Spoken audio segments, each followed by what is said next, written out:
ओम शांति। यह मुरली परमात्मा के वचन है। यह कैसे सिद्ध होता है? विषय प्रवेश। यह एक अत्यंत महत्वपूर्ण प्रश्न है कि इस मुरली के वचन परमात्मा के हैं, यह कैसे सिद्ध होता है? इस प्रश्न का उत्तर देने के लिए हमें इस मुरली की विषय वस्तु, उसकी गहराई और उन ज्ञान बिंदुओं का विश्लेषण करना होगा जो केवल परमात्मा ही जान सकता है। एक कल्प की अनादि अनंत जानकारी। मानव ज्ञान की सीमाएं। मुरली में जो ज्ञान दिया गया है वह मानव ज्ञान से परे है। मनुष्य अपनी वर्तमान कल्प की ही पूर्ण जानकारी नहीं रखता, फिर कल्प की जानकारी कैसे होगी? मुरली में कहा गया है कि भारत प्राचीन स्वर्ग था, संगमयुग की जानकारी किसी को नहीं है। यह चक्र कैसे फिरता है कोई नहीं जानता। यह सब ज्ञान केवल परमात्मा के पास हो सकता है, जो अनादि से अनंत तक का साक्षी है। मनुष्य की सृष्टि का इतिहास मात्र कुछ हजार वर्ष मानती है, परंतु परमात्मा जानता है कि यह विश्व एक विशाल समयचक्र में घूमता है। कल्प की आयु, युगों का क्रम, स्वर्ग और नर्क का चक्र, यह सब ज्ञान केवल सर्वज्ञ परमात्मा के पास हो सकता है। मनुष्य की बुद्धि इस गहन और विशाल दृष्टिकोण को कभी स्वयं नहीं समझ सकती। विश्व के प्राचीन इतिहास की सच्चाई। मुरली में बताया गया है कि क्राइस्ट से 3000 वर्ष पूर्व देवताओं का राज्य था। कल्प की आयु लंबी दे दी गई है। भारत वेश्यालय बना है, फिर शिवालय बनाते हैं। यह इतिहास मानव इतिहासकारों को पता नहीं। यह ज्ञान केवल परमात्मा दे सकता है, जो सृष्टि के आदि से अंत तक का साक्षी है। दो आत्मा और परमात्मा के संबंध की गहन समझ। अंश नहीं, संतान। मुरली में मातेश्वरी जी ने बहुत सुंदर ढंग से समझाया है कि आत्मा परमात्मा की अंश, टुकड़ा नहीं है, बल्कि संतान, बच्चा है। यह ज्ञान अत्यंत गहन और दार्शनिक है। अंश का अर्थ टुकड़ा होता है, परंतु अविनाशी परमात्मा को टुकड़े में कैसे लाया जा सकता है? एक अविनाशी को काटना असंभव है। यह विचार मनुष्य की सोच से परे है। सामान्य मनुष्य समझता है कि आत्मा परमात्मा का अंश है, परंतु यह समझना कि आत्मा संतान है और अंश नहीं, यह केवल परमात्मा का ज्ञान हो सकता है। परमात्मा ने स्वयं अपने महावाक्य में कहा है, बच्चे, मैं इमार्टल हूँ, मैं दीवा हूँ जो कभी नहीं बुझती, और सभी आत्माओं का दीपक जगता और बुझता है। दीपक और दीवा का दृष्टांत। मातेश्वरी जी ने जो दीपक और दीवे का दृष्टांत दिया है, वह अत्यंत सटीक और गहन है। आत्मा दीपक की तरह है, जलती भी है और बुझती भी है। परमात्मा दीवे की तरह है, कभी नहीं बुझती। जैसे बल्बों में पावर का अंतर होता है, वैसे ही आत्माओं में भी शक्ति का अंतर होता है, परंतु परमात्मा की शक्ति सर्वाधिक है, जिसे सर्वशक्तिवान कहते हैं। यह दार्शनिक और वैज्ञानिक दृष्टिकोण मनुष्य के विचार से परे है। केवल परमात्मा ही इस प्रकार का ज्ञान दे सकता है, जो आत्मा परमात्मा के स्वरूप, उनके संबंध और उनकी शक्ति के अंतर को स्पष्ट करता है।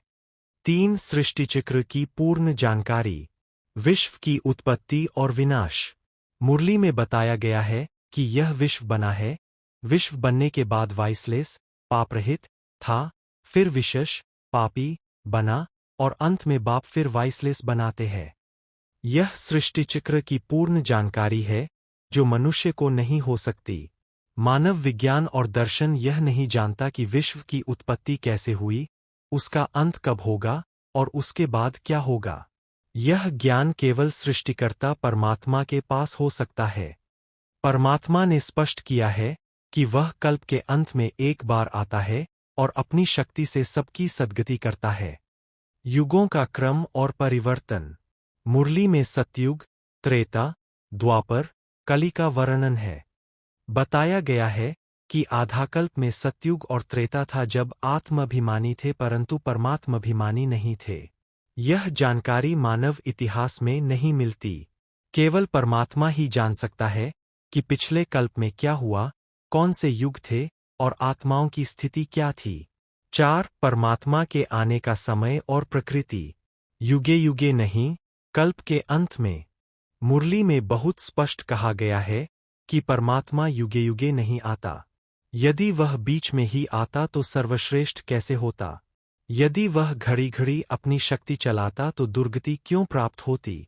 इसलिए सिद्ध है कि परमात्मा कल्प के अंत समय में एक बार आता है और एक बार ही सबकी सद्गति करता है। यह ज्ञान महत्वपूर्ण है क्योंकि अनेक धर्मगुरु और संप्रदाय समझते हैं कि भगवान युगे युगे आते हैं, परंतु परमात्मा के महावाक्य से सिद्ध होता है कि ऐसा नहीं है। परमात्मा एक ही बार आता है, कल्प के अंत में। परमात्मा की विशेषताओं का वर्णन। मुरली में परमात्मा की विशेषताओं का स्पष्ट वर्णन है। वह सत, अस्तित्वमान, चैतन्य, चेतन और आनंद स्वरूप है। वह इमार्टल, अमर, जागती ज्योति और सर्वशक्तिवान है। उसने इतनी बड़ी सर्विस की है कि उसका यादगार शिवलिंग बनाया है। यह विशेषताओं का वर्णन मनुष्य नहीं कर सकता, केवल परमात्मा स्वयं अपने बारे में बता सकता है। 5. मानव जीवन और आत्मा की यात्रा की जानकारी। पुनर्जन्म और कर्मफल। मुरली में बताया गया है कि आत्मा पुनर्जन्म लेती है, कर्मों के अनुसार। यह ज्ञान मनुष्य को नहीं हो सकता क्योंकि मनुष्य को अपने पूर्वजन्म की स्मृति नहीं होती। केवल परमात्मा ही जान सकता है कि आत्मा कब कहाँ जन्म लेती है, क्या कर्म करती है और उसके अनुसार उसका पुनर्जन्म कैसे होता है। कुंभी पाक नर्क और विषय वैतरणी। मुरली में जो वर्णन है, कुंभी पाक नर्क, विषय वैतरणी नदी जिसमें मनुष्य, जानवर, पक्षी सभी एक समान दिखते हैं, यह आध्यात्मिक ज्ञान है जो मनुष्य की सीमा से परे है। यह ज्ञान केवल परमात्मा दे सकता है जो जीवात्माओं की स्थिति और उनके गिरने चरने के चक्र को जानता है। 6. उपस्थिति और शक्ति का प्रमाण। आत्माओं को जागृत करने की शक्ति। मातेश्वरी जी ने बहुत सुंदर ढंग से समझाया है कि परमात्मा आत्माओं को जगाने वाला है। जैसे लाइट और माइट देने वाला परमात्मा है, वैसे आत्माएं लेने वाली है। परमात्मा ने आत्माओं को ज्ञान दिया है, शक्ति दी है और वह सदा जागरूक रहता है। यह ज्ञान कि परमात्मा आत्माओं का स्रोत है और आत्माएं उससे शक्ति पाती है, यह केवल परमात्मा का ज्ञान है। मनुष्य यह नहीं समझ सकता कि आत्मा और परमात्मा में क्या संबंध है, शक्ति का स्रोत कौन है और जागृति कैसे होती है। शिवलिंग और पूजा का रहस्य। मुरली में बताया गया है कि जब परमात्मा ने इतनी बड़ी सर्विस की है, तब उसका यादगार शिवलिंग बनाया है और इतनी पूजा करते हैं। यह जानकारी कि शिवलिंग परमात्मा की सर्विस का रहस्य है, यह मनुष्य को नहीं पता। केवल परमात्मा ही बता सकता है कि उसकी पूजा, उसके रहस्य और उसके प्रतीकों का क्या अर्थ है। 7. वरदान और आशीर्वाद का स्वरूप। बेहद की वैराग्य वृत्ति। मुरली में जो वरदान दिया गया है, बेहद की वैराग्य वृत्ति द्वारा नष्टोमोहा स्मृति स्वरूप बनने वाले अचलडोल भव, यह आध्यात्मिक साधना का परम वरदान है। ऐसे वरदान केवल परमात्मा दे सकते हैं जो आत्माओं की साधना से, उनके मोह से मुक्त होने की प्रक्रिया से और उनके चिरकालिक उद्धार से परिचित है। मनुष्य इस प्रकार के वरदान की कल्पना भी नहीं कर सकता। यह ज्ञान की वैराग्य वृत्ति से मोह नष्ट होता है, स्मृति स्वरूप बनते हैं और अचलडोल भव प्राप्त होता है, यह केवल परमात्मा के वचनों में संभव है। 8. सेवा और कल्याण की युक्तियां। प्रदर्शनी और सेवा की विधि। मुरली में बच्चों को सेवा की विशेष युक्तियां बताई गई है। 6 मुख्य चित्र बनाना, 6x9 साइज की शीट पर, दिल्ली, बॉम्बे, कलकत्ता में लगाना, प्रदर्शनी करना, लोगों को समझाना। ये सेवा की ऐसी युक्तियां हैं जो मनुष्यों ने स्वयं नहीं सोची होंगी। परमात्मा ही बता सकता है कि किस प्रकार की सेवा प्रभावी होगी, कहाँ रखनी होगी, कैसे समझाना होगा। कल्प कल्प की बाजी। मुरली में कहा गया है कि यह कल्प कल्प की बाजी है, अकर्तव्य कार्य करने से पद भ्रष्ट हो जाता है कल्प कल्पांतर के लिए।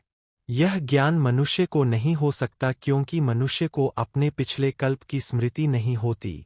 केवल परमात्मा ही जान सकता है कि कल्प में आत्माओं की स्थिति क्या रही है, उनके कर्मों का फल क्या मिला है और उनका पद कैसे बना बिगड़ा है।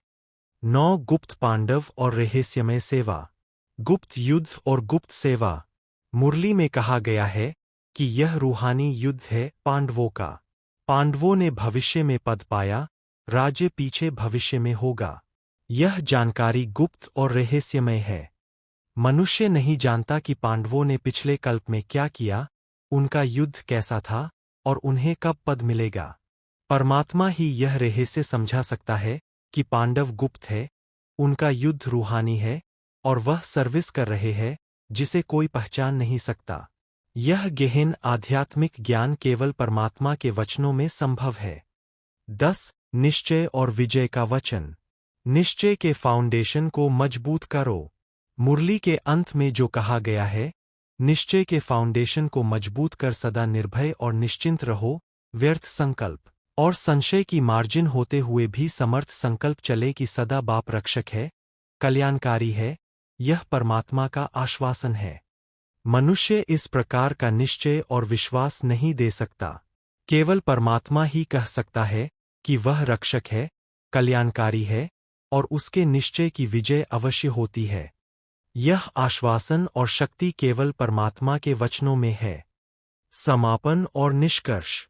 इस प्रकार से विश्लेषण करने पर यह सिद्ध होता है कि इस मुरली के वचन परमात्मा के हैं। ऐसी गहन और विस्तृत जानकारी जो कल्प-कल्प, युगों-युगों आत्मा परमात्मा के संबंध, सृष्टि चक्र और मनुष्य की आध्यात्मिक यात्रा से संबंधित है, वह केवल परमात्मा के पास हो सकती है। मनुष्य की बुद्धि, सीमित अनुभव और 5000 वर्ष के इतिहास से ऐसा ज्ञान प्राप्त करना असंभव है। यह मुरली इसलिए परमात्मा के वचन है क्योंकि इसमें जो ज्ञान, शक्ति, आशीर्वाद और मार्गदर्शन दिया गया है, वह केवल सर्वज्ञ, सर्वशक्तिवान और अनादि अनंत परमात्मा के पास हो सकता है। ओम शांति।